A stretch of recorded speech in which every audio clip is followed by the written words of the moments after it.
Varsha and welcome to my new blog. र अहिले चाहिँ म रेडी सेडी भएर बाहिर जानलाई बसिरहेको छु, म र मेरो साथी होइन। अहिले यत्तिकै कुरिरहेको छु।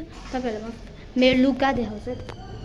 Fit set outfit of the day, top jeans, ला सिम्पल छ,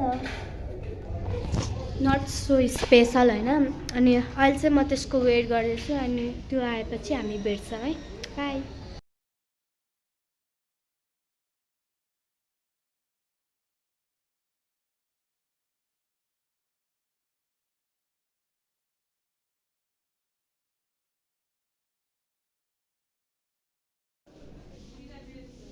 अहिले चाहिँ म र खुसी चाहिँ यहाँ लाफिङ र चटपटे खानु आइरहेछौँ। यहाँ पानी परेर यस्तो बिजोग भइरहेको नि, यहाँ खुसी छ।